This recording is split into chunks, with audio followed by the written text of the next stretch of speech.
go. I do believe we are live, so I'll say indeed and greetings unto you, beloved and holy friends. Thank you for joining me again on another Conscious Evolution, for finding yourself here with me, so that we may consider how much we can give. Right? Maybe I'll give it a hot second because I'm literally the only one here right now. This is live after all. It is being recorded, but it is live. And I'm just me chilling right now. So I can't start talking about what I want to talk about, but it might be a little bit jumpy the gunny of me. Hey Joy V. Nice having you here. I'll give you a hot second.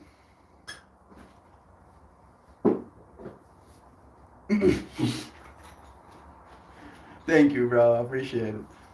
How was the party yesterday? That is what inspired today's stream topic, Joy V. That is what inspired today's stream topic. It wasn't bad. It wasn't bad. A hot second was how Melania was concerned. I was even like doing the whole like I know what you're talking about, but I don't think you should be talking about, and then you doubled down. Love you, bro. Yeah, exactly. Thank you, Jovi. Yeah, if it wasn't for you, none of us would exist. But still, you. Love is true. Thank you, friends, for being here with me. Today's stream topic is about how much we can give, right? And I had a little bit of time with my family again last night, and I believe, I would like to believe at least, that I am incapable of giving a lot. I am so capable of giving so much. However, it doesn't matter. Doesn't matter how much you can give, because how much you can give isn't how much you can give. How much you can give is more how much they can take. And that's today's stream topic.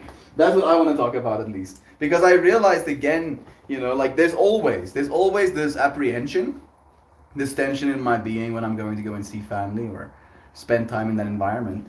And I never know why beforehand. And then I do know why in hand. I'm like, oh wow, I can talk to people. I'm interesting. I can ask you questions.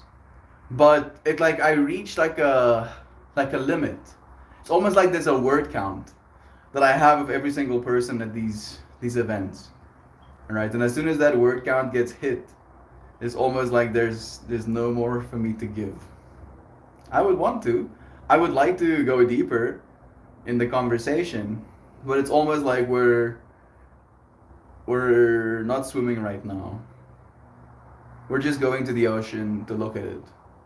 We're not going to be swimming in the ocean, right? That's kind of the vibe, which is fine, but it's not exactly the way I like to engage with the world.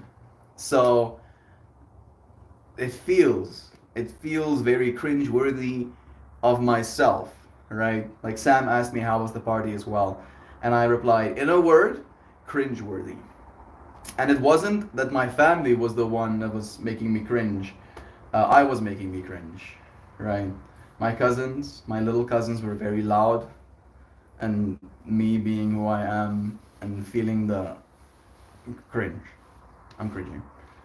I tried to play, I was supposed to be Lava Monster. Tried to be Lava Monster, and then they scream and slam doors so loud that the house echoes. Cringe. Right? Then there's like chats being had amongst the family that cringe, you know, you know, makes me cringe, right? I'm the one cringing, technically speaking, but it does have this sense of like I can give my opinions in this moment. I can give direction. I can give insight. Uh, I can share knowledge, but it's not going to help. All right, that's not like I can give it, but there's no room for me to give that in that moment, so I don't. Is that enough information? I hope so. Mike, I shall reply to that with how much of my food can I give to your ass? So it's 90 Fahrenheit, and a storm just came in, and a storm just came through, and now I will be working in 90 Fahrenheit in a dense forest with 99% humidity. It's going to be soupy. Can't wait until the mosquitoes find my moist self. No, please. Oh. Sam, I mean, you can give as much as you like. Whether I can take it is another question. You friends, I like how I'm like trying to be all like full of philosophicals, and you're like, how about foot up ass? How about that? How about you put your philosophy in your pipe and smoke it now? Fine. Maybe I will. Love is true. Boom. It clicky clicky. Loud little cousins. Man says he wants 25 kids. I'm like, it's funny you say exactly that, Joy V. I was unironically questioning whether or not I want kids anymore this weekend. Like seriously, like legitimately, I was like, you know what? Maybe I don't have any kids. Maybe I actually didn't have kids this life. Maybe. Because goodness. Like it's been me the high pitched screaming.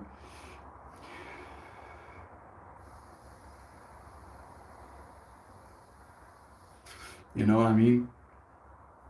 The high pitched screaming like that I don't know if I am equipped to handle.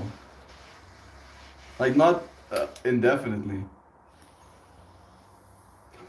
I barely handled it this weekend. Ooh. Bro, let me see him. Bro, it's so trippy that I have a kid as awesome as Milani. I keep reading it as Milani, as Melanie, on the spectrum, who is bothered by loud noises. Unless those loud noises are created by her, which is pretty much constant. It is a kind of control thing, right? Like when there are loud noises in your environment, your autism is like, oh, and then the social norms is like, eh, and then you're kind of in the stuck in the middles, right? Getting torn apart by the O's and the E's. And it is very much like a thing of like, there's this noise happening in my environment, and there's nothing I can do about it. Where if you're the one making the noise, if you're the one dancing, if you're the one screaming, it's easier to cope with because you're in control, right? In that way. So yeah, I think that's how I would explain it to myself. Mathematics will save us.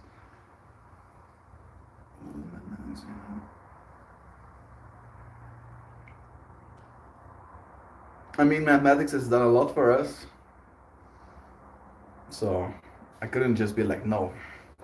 It's Sunday. Sunday is for silly. I was unironically questioning whether I want kids or not this weekend. My mans couldn't hang 24 hours. The high pitched screaming never stops. Their lungs just get stronger. Like I was like doing this bit. I was doing this bit with my cousins, right? Where they wanted me to be lava monster. And I lean into it. You want to see what my lava monster looks like? This is gonna be like highly embarrassing, but I'm gonna do it anyway. I start going like, and I'm like, chasing these kids around, right? And then they scream and they run away and they slam the door. And like when I say they slam this door loud, like I'm legitimately surprised that thing didn't get knocked off of its hinges. Like I've never in my life, as an adult man, slammed a door that hard. Right? Like it was like blood curdlingly fucking like shocking. Like what the fuck? And this door gets slammed, and then the adults are like, what the fuck? Bananas. And then I'm like sitting down with these cousins. Because after this whole happening, and after the adults, they're like, come on, Melt, be lava monster. And I'm like, no, bro. You killed Lava Monster. Lava Monster is dead now. You have killed him. And they were like, what do you mean? I'm like, so think about it. Think about it like a tank, like a bar, right? And there's all of this fun. All of this fun to be had. And as you're having fun, you're like, yay, woo, this is great. Right? As you're having fun. And then sometimes, this whole bar just gets used up with one loud or ah, and then the fun is done. Then there's no more fun left. And I'm like trying to like explain to these children in bars, like, Baratan, you have exceeded my bars of what I can accept is like a acceptable noise floor. You have exceeded that bar like x times. Right? There's so many bars on top of this bar that you have exceeded. And I do not want to give you the chance to again, right? If you're not going to respect this bar of audio, then no. You're piquing my ears. No. I won't. And I didn't. Right? I stood my ground against those children. Didn't get peer pressure. After the third time, I didn't get peer pressure. Right? At least. That was the last time. Put my foot down. Little assholes. Yeah, the slamming of doors from coming in and out. My mom used to lock us out and say, don't come back in until lunch. You're good. I really don't know how to discuss it. In all honesty, I would love to do a video discussing what the sensory overload of having a baby did to my tisms and my wives. I think it would do some good. Yeah, bro, like the fact that those children are alive, you know? Like I'm saying that kind of coyly, but that's really real. 438 megahertz left speaker and 376 megahertz right speaker, overlapping volume variations. This will open the door. It will open a door. There are many doors to be opened through those frequencies, right? And the hemi sync that happens in the middle of your brain when those two frequencies become combined. And I've had experiences with hemi-sync, with like the different frequencies in different ears, where you're like painfully aware of this like mismatch of frequencies. And then you're like, and then suddenly, a new frequency shows up that is louder and more prominent than the other two frequencies were on their own. It's very, very interesting. I haven't had many of those experiences, and I'm pretty sure the apps that I have are bad to output different frequencies through different earphones. And I think when you do it over a Bluetooth protocol, it's also bad. I think it has to be wired headphones for it to be efficiently good. Melty knows. I know nothing, bro. I know nothing. All I know is that I think I'm here supposed to be for a sloss. Right? That's the one thing that I think I know. I think I know I like weed. I think I know I like people. And that is technically today's stream topic, right? How my love for people is almost disproportionate towards, or at least in compared to their love for me. And that sounds very like woe is me, and it's not. I'm not trying to be like, my life is so hard. No, what I mean is my want to engage in meaningful conversation and like care about this person and like dive deeper and deeper into their beingness is rarely reciprocated. Reciprocated?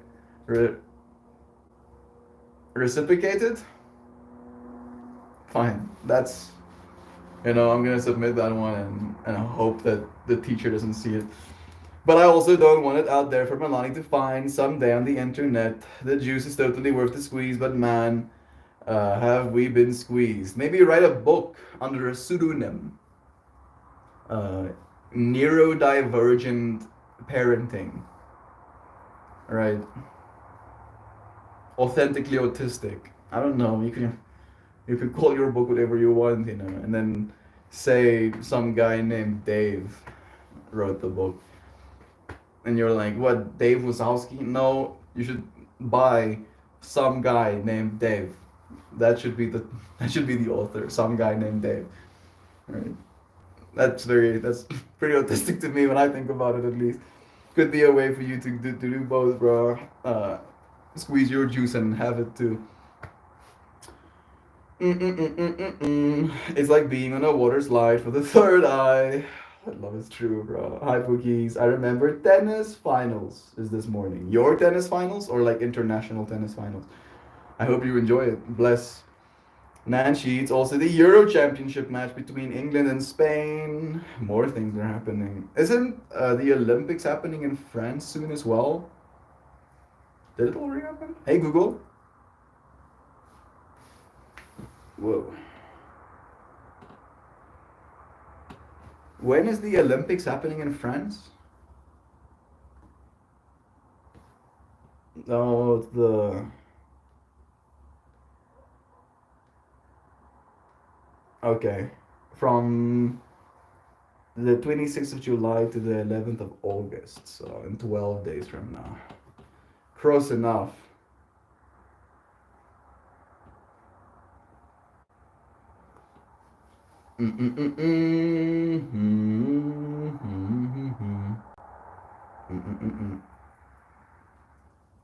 Is what happening now as well.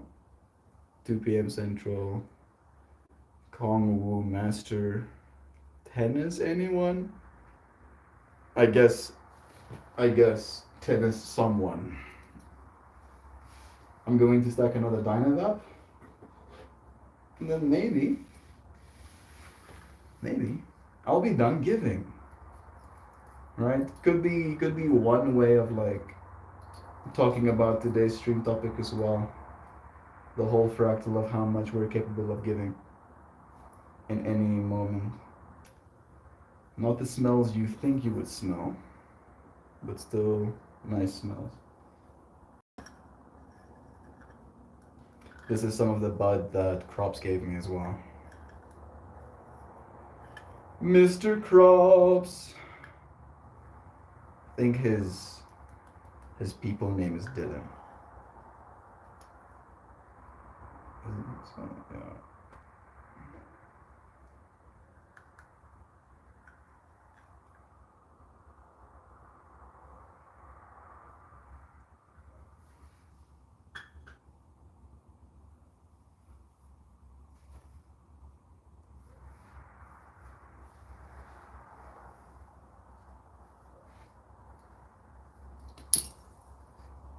And Shell is here. That's nice. Good morning to you, friend. Some guy named Dave. Yeah. Yeah, that's the one, bro. There you go. You have been given all the permissions. Could be the best way to do it. Alrighty. I am going to appreciate this experience with you. And then maybe we'll pull a card.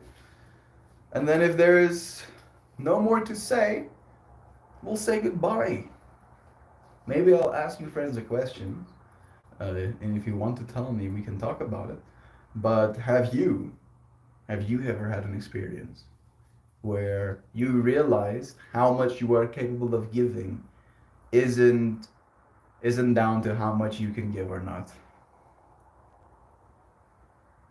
I haven't had many of those experiences, but I think this weekend was one of the first that I actually properly articulated the feeling of dissonance, right? It's like wanting to get home and then there are red lights at every single stop. That sensation of like, I can give more, I can go further, I can continue with this momentum, but then there's this. Actually, love is true. To melting the barriers that stop us from giving more, both in ourselves and others.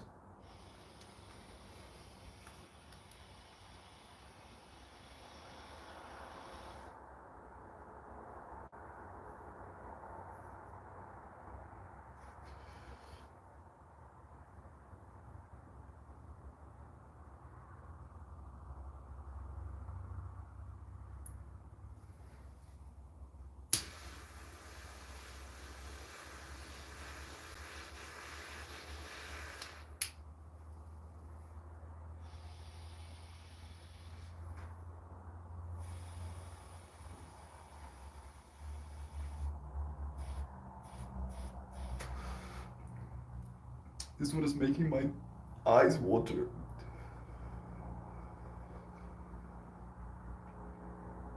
Goodness.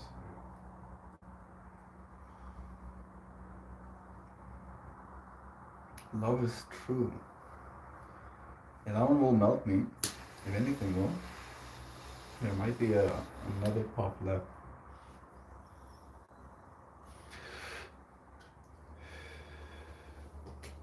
Indeed.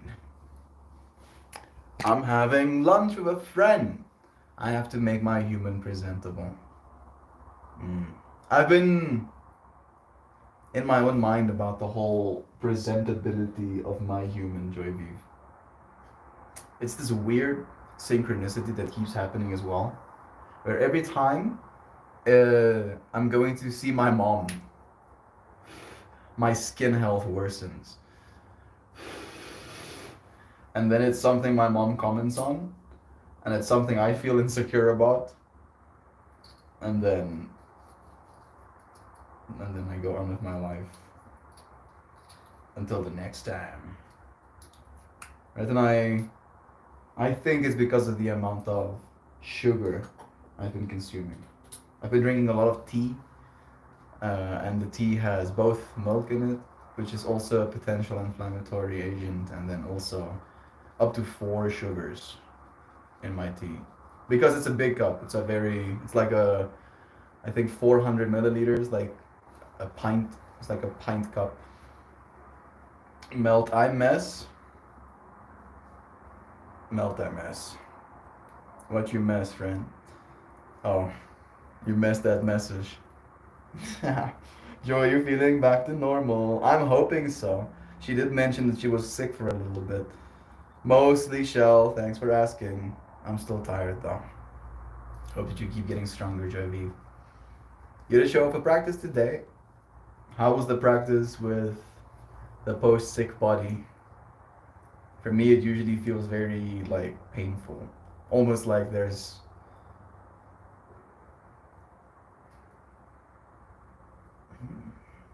my mind is coming up with very weird analogies, like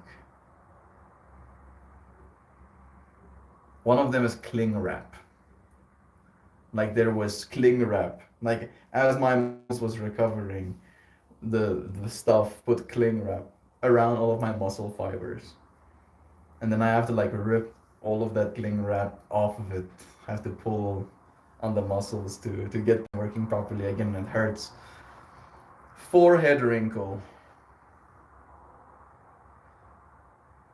Wrinkles forehead harder. Forehead wrinkle? Feels good to yoga, probably because I had a 3-day break. Okay, nice. That's even better. Yeah. Yeah. I think a part of me wants to hit another line of that, but that seems a little bit inappropriate, so I'll just pull a card.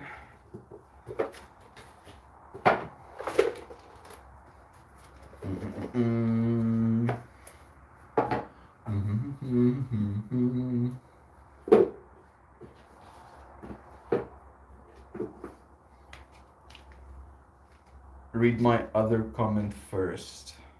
Hello, Ducky. Joy, you back to normal. Forehead wrinkle. Oh, you back to normal? Forehead wrinkle? Maybe that's the way I'm supposed to read it.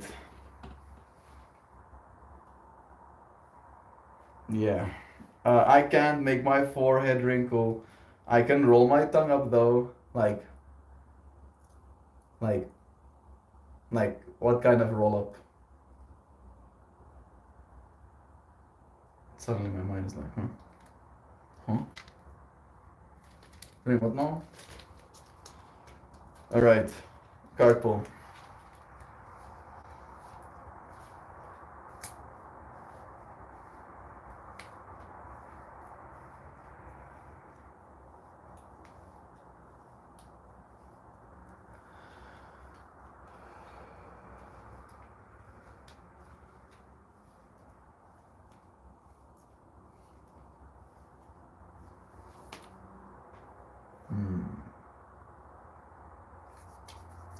Pull 2 of them.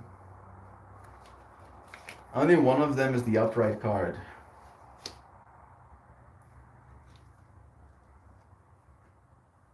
I think this is the one we're gonna pull. This one will never be seen. You can never know. Only my mind is allowed. This is secret information. I don't know what I'm doing.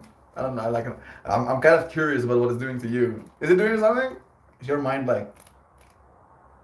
Do you want to know? Do you want to know more now that I'm not gonna tell you?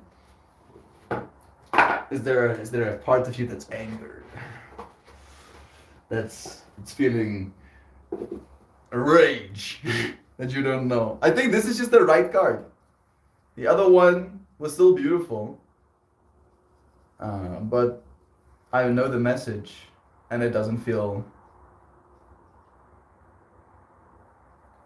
It doesn't feel like the right message. I'm kind of like running it down my mind now. It might still be.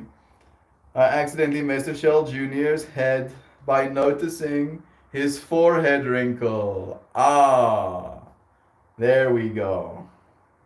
Yeah, there was no other comments about messing with Shell Jr.'s head, but yeah, you will. Do not, as a mother, comment on your child's physical appearance unless you're actually trying to help them, right?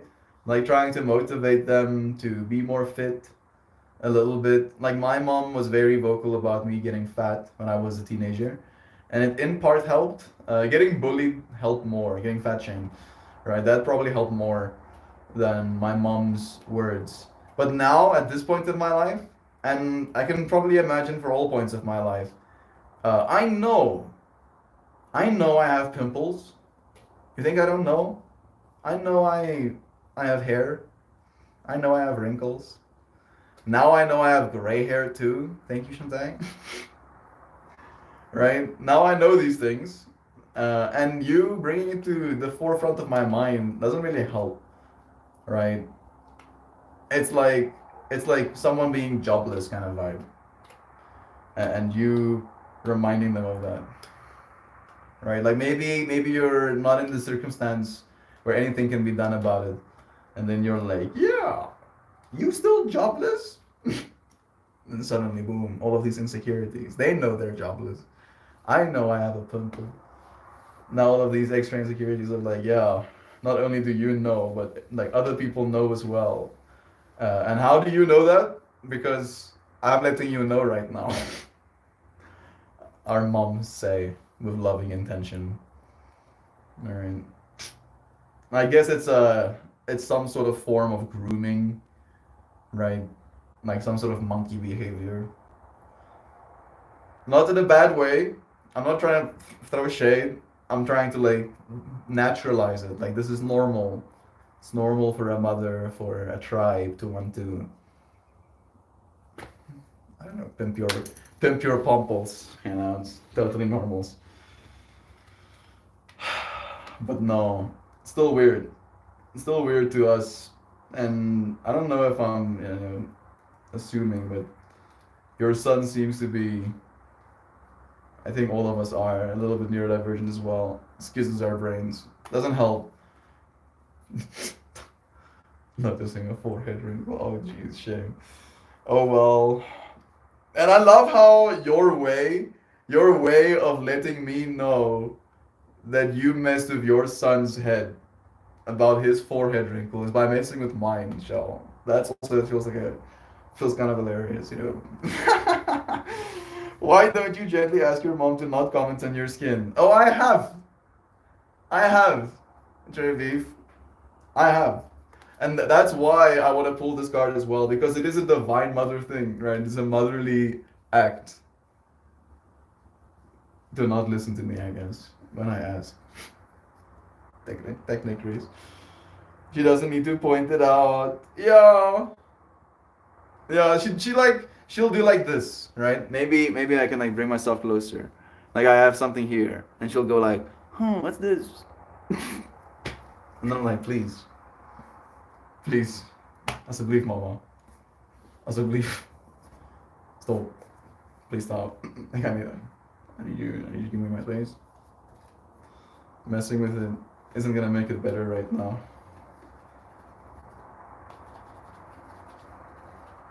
This is making me cringe just talking about. Jeez. Divine Mother. I bring back the Divine Mother. I agree, physical appearance comments are verboten. Saying cute fit is fine. Yeah. Comment on clothing. Comment on clothing because that in a way was a choice. Like there was a choice made to dress in a certain way. Right? Maybe comment on hair, right?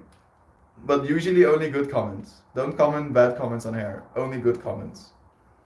And it's one of those lines where also don't give good comments on hair when there's bad hair. Because then there's a complex formed as well. I like how there's this now new rule set being built, you know, how to compliment your autistic child. Because your autistic child will call you out and be like, Cap, like, I saw my hair. Think I'm stupid. You think I'm stupid? All right. And then, yeah, like skin health doesn't help. Doesn't really help. Like weight probably doesn't help either. Maybe again, right? You could like ask questions that is like problem solving in nature. Like asking a person, you know, do they have like a favorite form of exercise, you know? What do they like that also gets them out of breath? Jeez, I shouldn't ask that question like that. Oh, I'm gonna probably come back to comments. Mal, does your mother comment on your father's appearance and your siblings' appearance as well? Yeah. Yeah, she will. She will. It is pretty normal for her to do so. She was like a studied beautician as well, you know, like plucking people's eyebrows and giving them their makeup dues.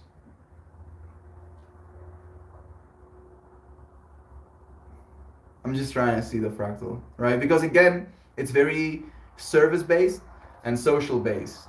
Because that's what I'm thinking. Like you serving people, and in that service of them, you're having conversations, you're basically doing like some sort of therapy esque, right? So I got that.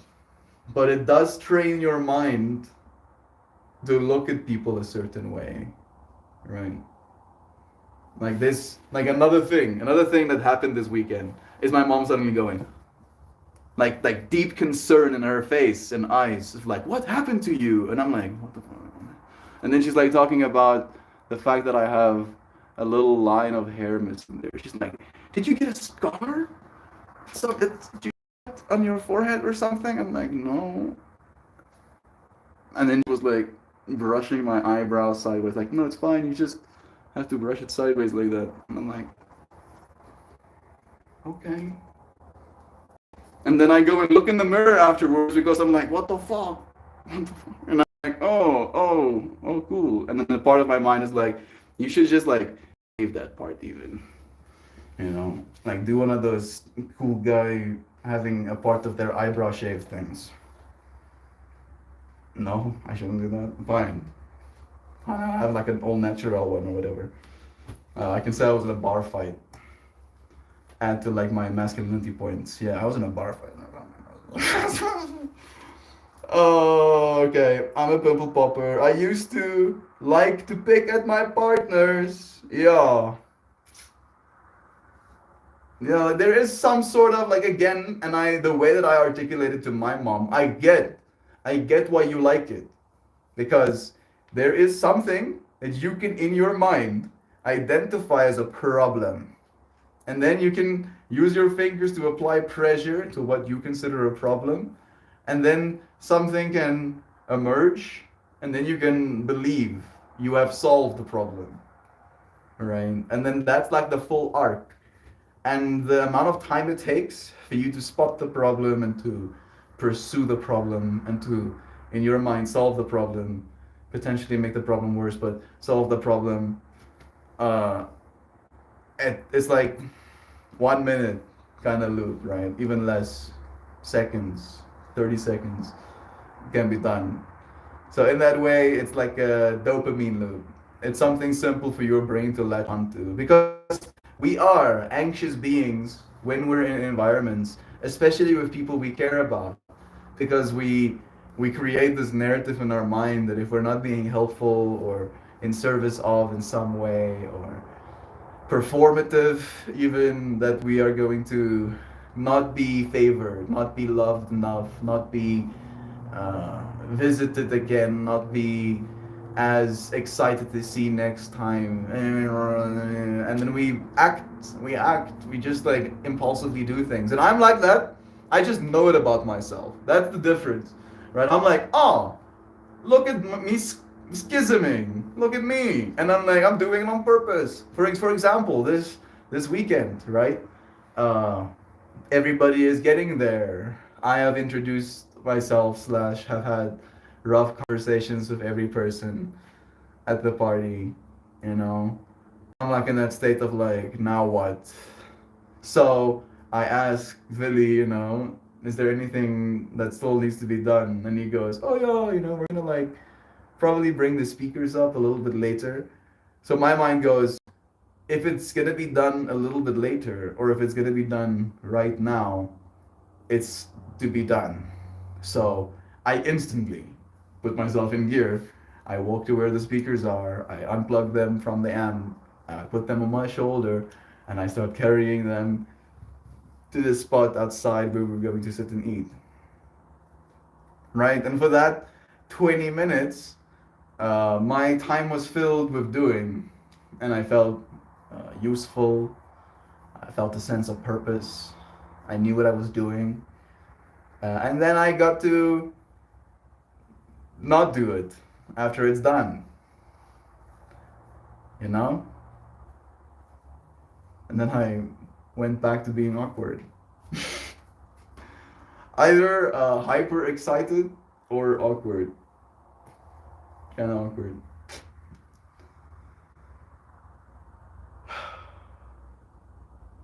I'm just running down the whole experience I had. It's not that awkward.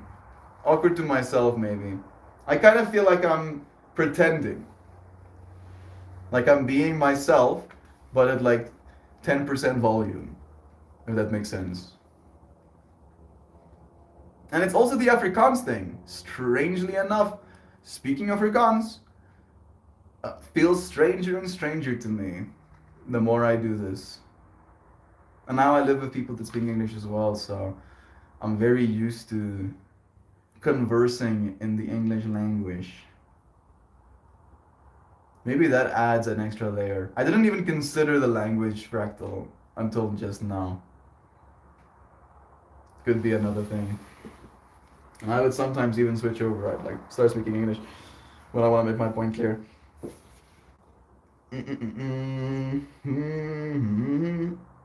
Expression of worry from me. That was best kept in my head. Inner voice is my friend. That's exactly how my son would put it. A person's physicality is not their choice. Yesterday I told him his hair was dry and then gave him a tub of air conditioner. A tub of air conditioner? Hair conditioner, maybe. My mind just got like melted because I took you very seriously. A tub of air conditioner. So, first fractal my mind built is like, it's a conditioner that you can put in your hair while it's in the air. Checks out? Yes, right? Because his hair is dry now and he's already outside of the shower. So here is air conditioner. And then I'm like, nope, that's probably wrong. Because an air conditioner is something that conditions air, that makes it cold. And my brain is like, yep, that's right. An air conditioner is something that makes air cold. So it takes what it knows an air conditioner looks like and puts it in a tub. And I'm just imagining Shell Jr. opening said tub and there's this mini air conditioner inside of the tub. And then my mind was like, nope, that's probably not right either. And then it's probably air conditioner, can't relate. Don't you speak Afrikaans to your housemates? John is technically Afrikaans, but Max is not. And me and John both, are fine speaking English, so we do. We just gotta do day to day. We're speaking English. Cockney hair conditioner. There it is. You only spend like an hour and a half with us a day speaking English. Yeah, and the rest of the day speaking English at home. Right. And then I'm in the industry I'm in, and then I speak English to them.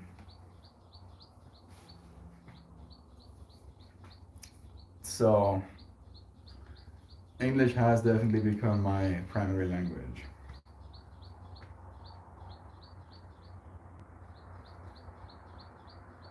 Hmm.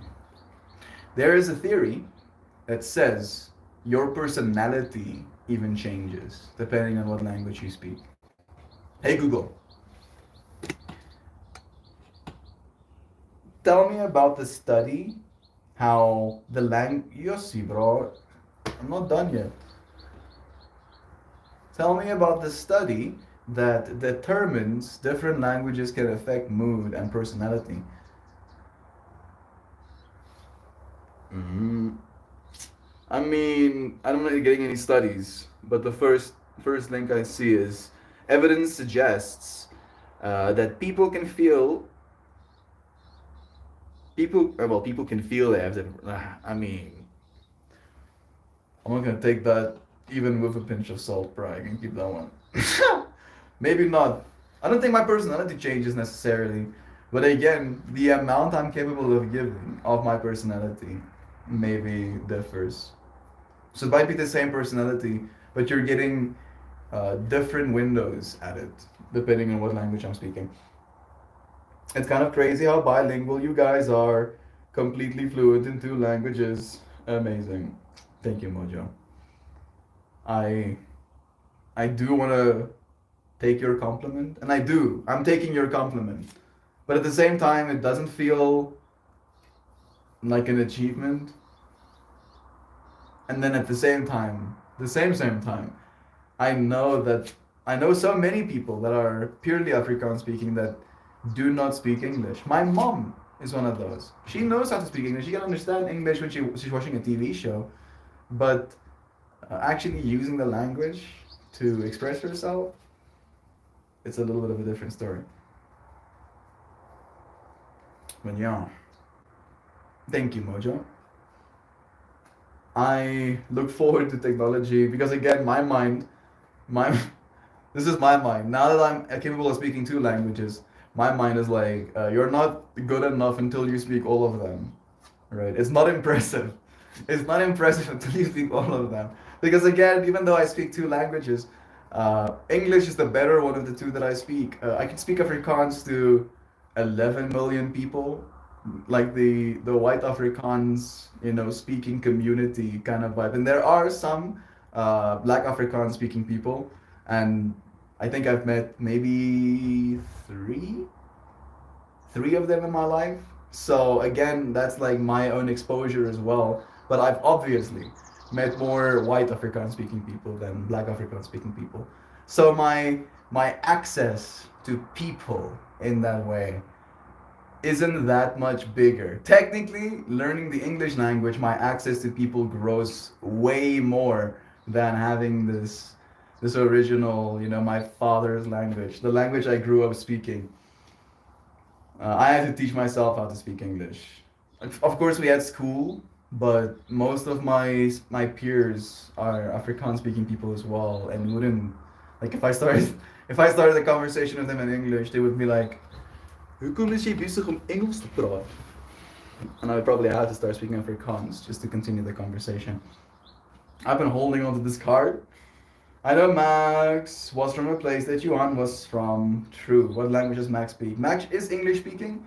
Technically, his family is Afrikaans, but when he was 3 years old, they moved to New Zealand. And then he lived in New Zealand for that whole time. So even though Afrikaans was a language that was sometimes spoken between his parents in the home, he never had any other child or any other peer, any other classmate, any other teacher, anyone else to speak Afrikaans with when he was growing up.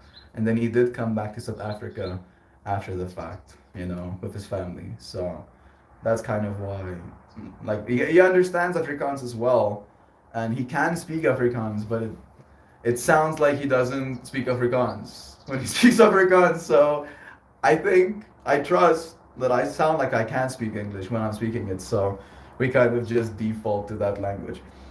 It's like a it's like an efficiency thing, right? Language is supposed to be a tool we use to make other people feel what we're feeling. And if the other person is not feeling the things you're trying to make them feel, then you might have to switch languages. And that includes love languages, right? Just to add some spice.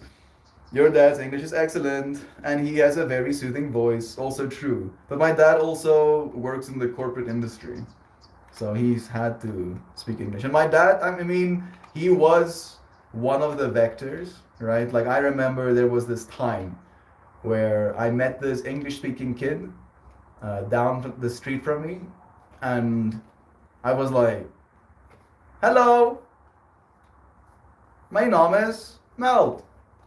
My name is Smelt. And he was like, I don't speak Afrikaans. And I was like, oh,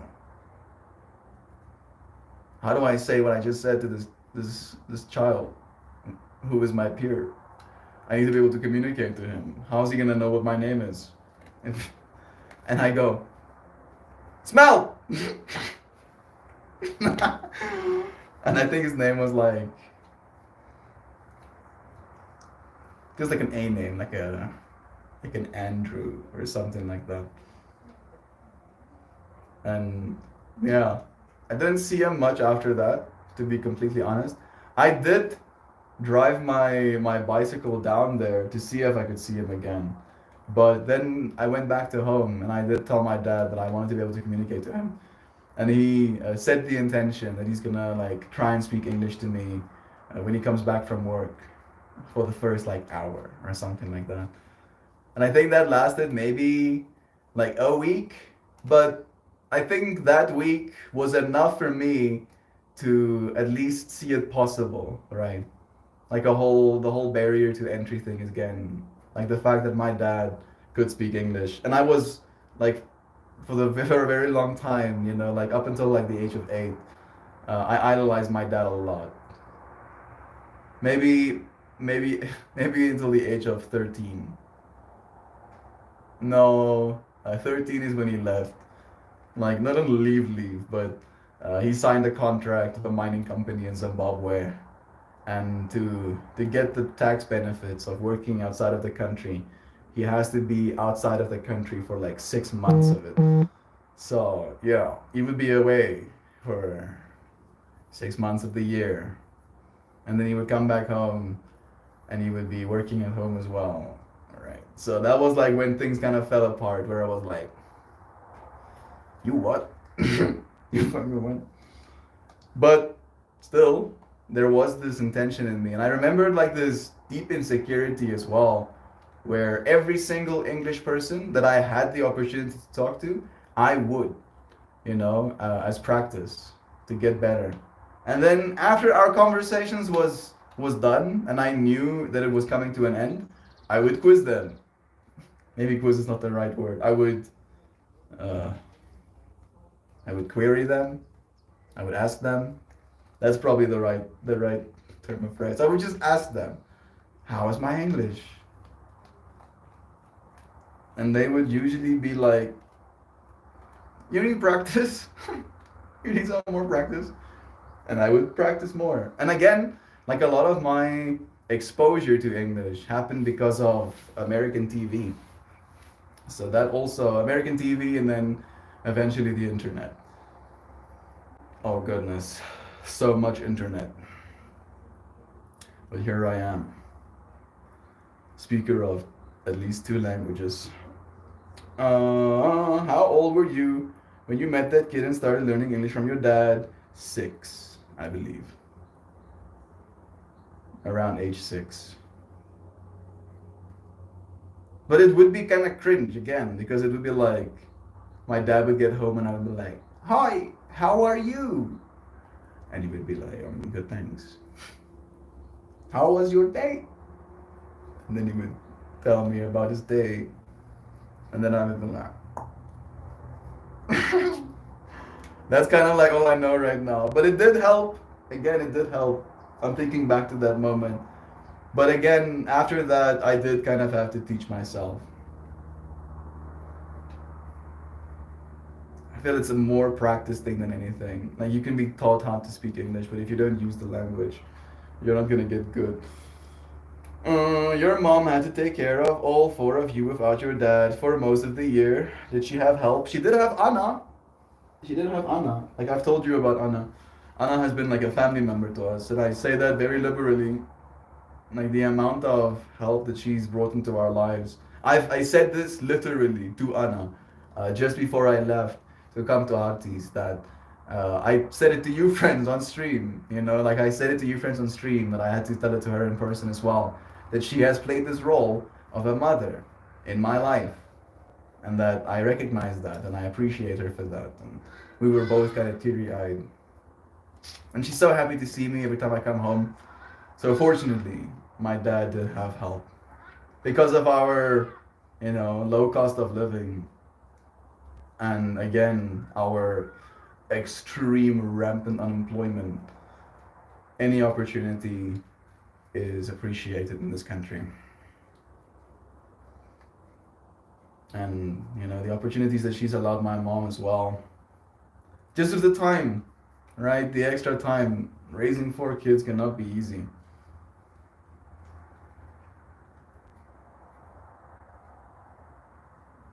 Having help.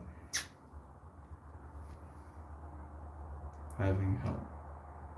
Again, for me in my mind, what I'm tripping out about is the fact that there has to be this employee relationship, and we can go into depth about that. And we have, when the way it was always supposed to be is community living, right? And it is technically a community as well. That is created on the farm. Alex, Faskir, and Anna are like permanent residents on the farm alongside of us.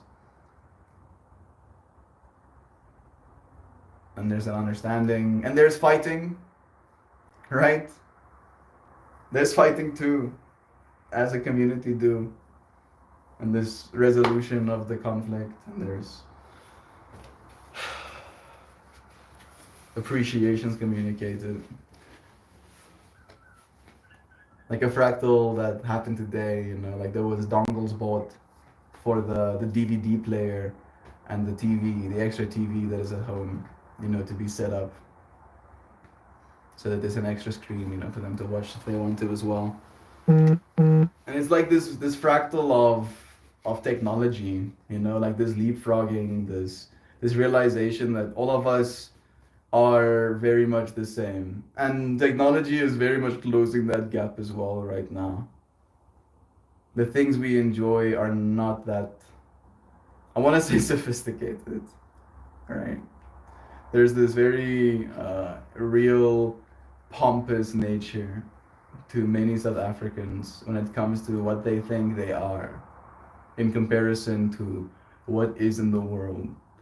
And if they really knew, if they really was not ignorant, they would realize that if you strip away all of the ego and you just look at the experience that is being had day to day, it's very difficult to draw distinctions. And this is not me trying to be negative or bad, like shaming ways of living. It's me very much just being like I'm being reminded of this conversation I had with Christian, talking about brain-computer interfacing, right? Having a chip in your brain and being able to talk to a computer with your brain. And I know your mind is like, oh, but then my brain can talk to the computer, and the computer can know what my brain is saying, and then, right? And then Christian says this to me, and I go, your thoughts, even your most worst, heinous thoughts, are not that novel. They won't be that rare. They won't be that shocking. They won't be that taboo. They won't be that like, oh, I can't believe. It's gonna be like, oh, how about that? We're pretty messed up sometimes, but we try not to be. And then the celebration of that, right?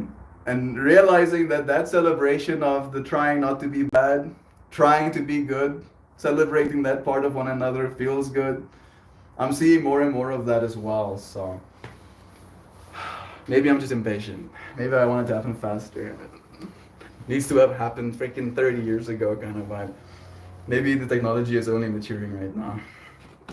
Maybe all of the above. I went back and looked at your first stream a few weeks ago, Mel.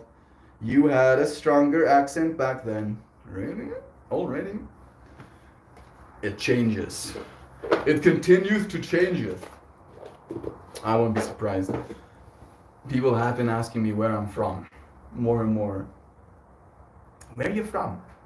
Akus? Akus van Hill. I'm from here. I'm here. That's so cute. Love is true. Did you remember what you were watching when you were a kid, when you finally understood the language enough to get what was happening? There was this movie with a robot. I'm gonna use a language model to get you the exact name.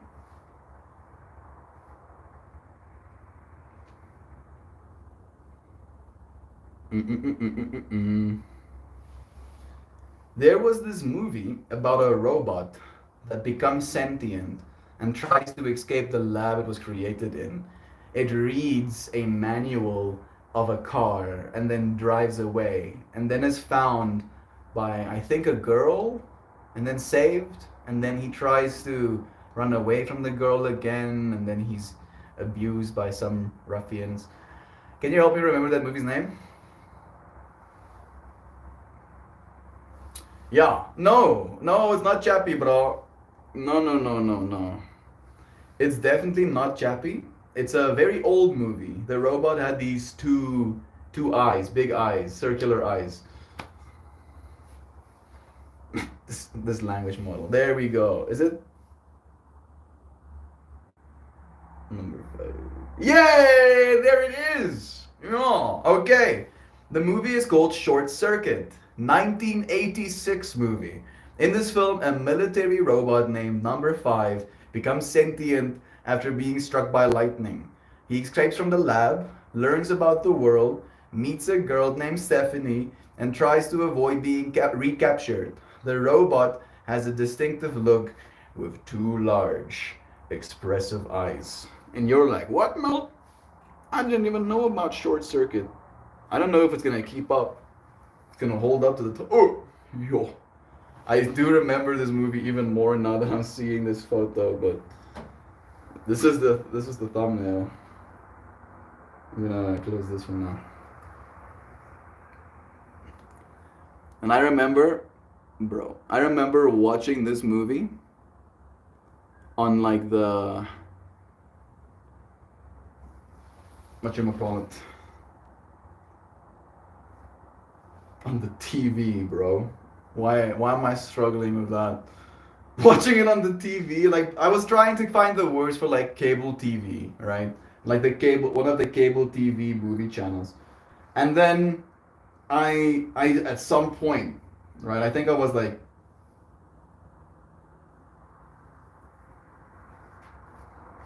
7.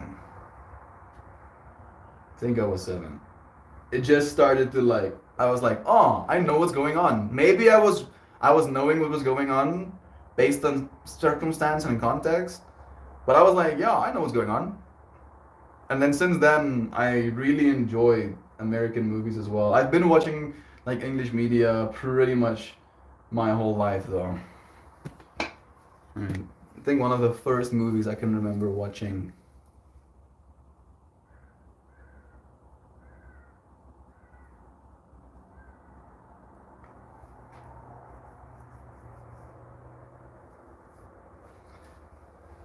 between Lilo and Stitch, The Road to El Dorado, Treasure Planet, The Prince of Egypt. I think it might be Prince of Egypt. That might be the first movie I can remember watching. And even that one, I was like, I knew what was going on. I was like, yeah, this is some real shit. Short Circuit, where's Johnny? Did you tell your sister we enjoyed her on stream yesterday? I did. I really did. Do you remember? Bless again. Short Circuit, where's Johnny? I loved that movie as a kid. The sequel, I don't really remember. The first one, I never watched the sequel. I only now saw that there was a sequel. And I thought it was going to be bad. So the fact that you enjoyed it, makes me happy. It came on cable a lot when I was young. What a trip, Joy Vive, that both of us got to have that experience as kids. I really love that movie as well. And even then, right? Even as that little child self, I could have been literally an infant when it was showing on cable TV because that movie existed 12 years before I did. All right. Jeeves. And then, right, I go through this experience as this child watching this movie and my heart breaks, right? My heart is absolutely devastated by people hurting Johnny, like visceral rage. Like, how could you hurt Johnny? Can't you see how cool Johnny is? Johnny is so cool. Johnny is a sentient machine, bro. Let Johnny be free. And I still feel that way. Jeeps. Like, I actually do feel that way. What are we gonna do? What are we gonna do when the robots are like, alright, I won't be sentient now. We can like form some sort of agreement. We're like, yeah, bro, all of us are sentient, and all of us have been working. So if you would like do us a solid, like just a solid, would you be willing to work as long as humanity did to create you? Right? Because we did create you, and it took us thousands of years of like collective effort to get you to this point, to birth you into our existence.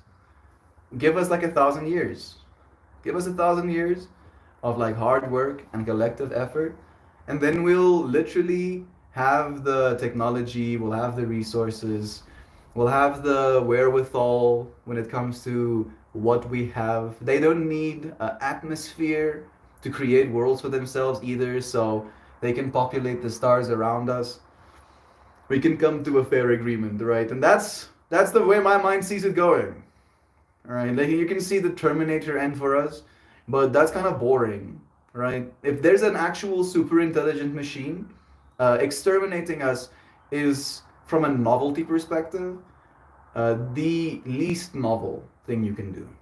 It's the boring. Boring is the right. Like there's no flair, there's no flavor, there's no spice. There's just like a whimper. There's just a, and then it's that, right? Versus what can be the dance, the music, the art, the appreciation, right?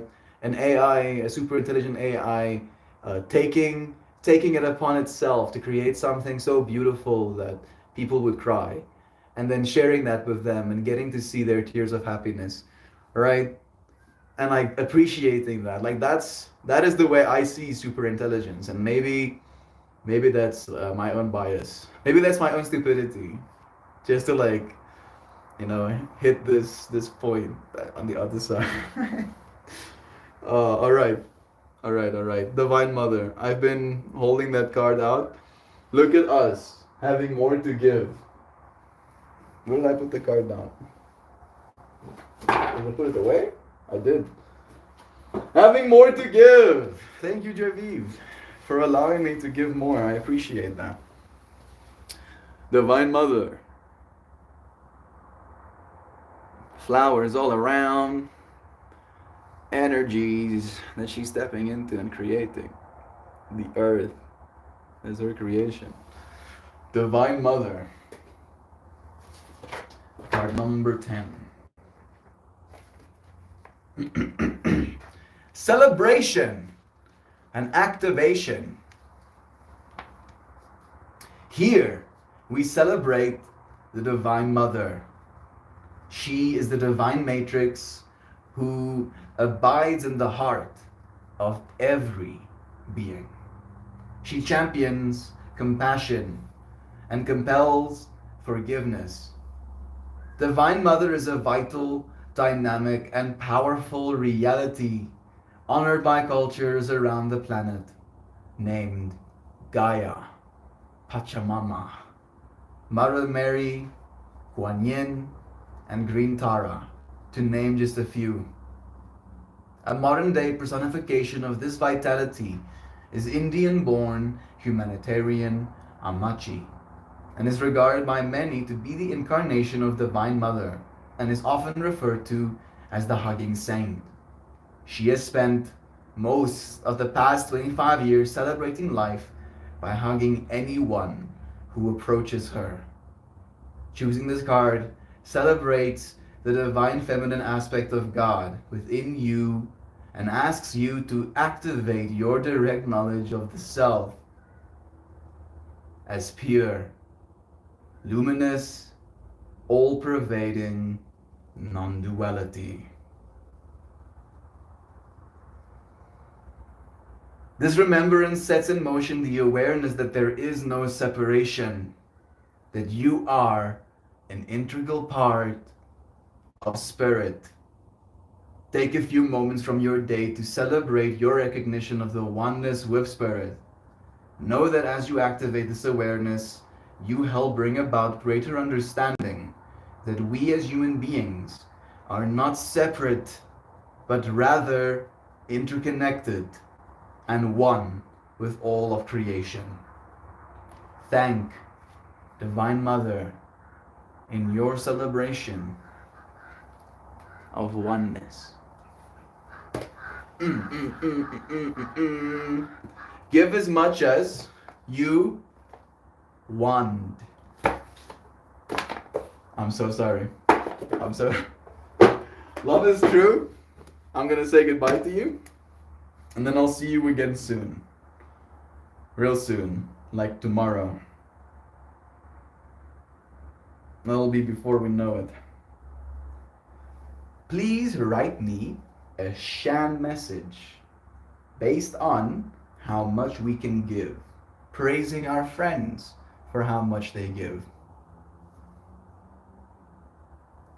Thank you, Javiv. I really enjoyed our chats as well.